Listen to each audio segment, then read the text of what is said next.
ಶೈಲುನ English lecture ಬಿಟ್ಟೋದ್ಮೇಲೆ ಪದೇ ಪದೇ ಅವನ್ನೇ ನೆನ್ಪು ಮಾಡ್ಕೋತಿರ್ತಾಳೆ. ಹಾಗೆ ಅವಳು ಸೆಕ್ಸ್ಗೆ ಎಡಿಕ್ಟ್ ಆಗಿರ್ತಾಳೆ. ಅವಳಿಗೆ ಯಾರನ್ನ ಕಂಡ್ರೂ ಇಂಗ್ಲೀಷ್ ಲೆಕ್ಚರರ್ ಥರನೇ ಕಾಣಿಸ್ತಿರುತ್ತೆ. ಹಾಗೆಯೇ ಅವಳು ಅವ್ರ ಜೊತೆ ಸೆಕ್ಸ್ ಮಾಡ್ತಿರ್ತಾಳೆ. ಮತ್ತು ತಾನು ಕೆಲಸ ಮಾಡೋ ಓನರ್ ಹತ್ರ ಕೂಡ ಮಲ್ಕೊಂಡಿರ್ತಾಳೆ. ಅವಳು ಏನು ಮಾಡ್ತಿದ್ದೀನಿ ಅಂತಲೇ ಅರಿವೇ ಇರಲ್ಲ. ಅದಕ್ಕೆ ಅಂತ ಅವಳ ಕೈಗೆ ಒಂದು ರಬ್ಬರ್ನ ಹಾಕ್ಕೊಂಡಿರ್ತಾಳೆ. ಅವಳಿಗೆ ಆ ಥರ ಫೀಲ್ ಬಂದಾಗ ಅದರಿಂದ ಕೈನ ಗಾಯ ಮಾಡ್ಕೋತಿರ್ತಾಳೆ.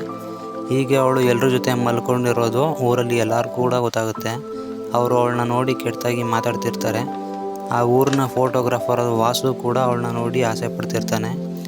ಒಂದಿನ ಅವಳು ಓನರ್ ಅವ್ನ ಫ್ರೆಂಡ್ಸ್ನ ಕರ್ಕೊಂಡು ಬಂದು ಇವ್ರನ್ನೆಲ್ಲ ಖುಷಿಪಡಿಸು ಅಂತಾನೆ. ಅವಳು ಅಳ್ತಾ ಅವ್ರಿಗೆಲ್ಲ ಹೊಡೆದು ಆಗಲ್ಲ ಅಂತಾಳೆ. ಆಗ ಅವನು ಅವಳನ್ನ ಹೊರಗಡೆ ಹಾಕ್ತಾನೆ. ಆಗ ಅವಳು ಸಾಯೋದಕ್ಕೆ ಅಂತ ಹೋಗ್ತಾಳೆ, ಆದರೆ ಸಾಯೋದಿಲ್ಲ. ಅವತ್ತು ರಾತ್ರಿಯೇ ಅವಳು ತನ್ನ ಕಂಟ್ರೋಲ್ ಮೀರಬಾರ್ದು ಅಂತ ಮನೆ ಹತ್ರ ಒಬ್ಬನ ಕರೆಸ್ಕೊಂಡು ಚಾಟಿಯಿಂದ ಹೊಡಿಯೋಕ್ಕೆ ಹೇಳ್ತಾಳೆ. ಅವನು ಕೂಡ ಹೊಡಿತಾನೆ.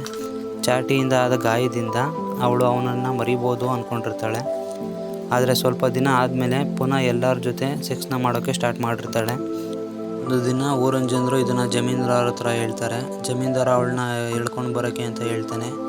ಆಗ ಜನರು ಅವಳನ್ನ ಎಳ್ಕೊಂಡು ಜಮೀನ್ದಾರ ಹತ್ರ ಬರ್ತಾರೆ.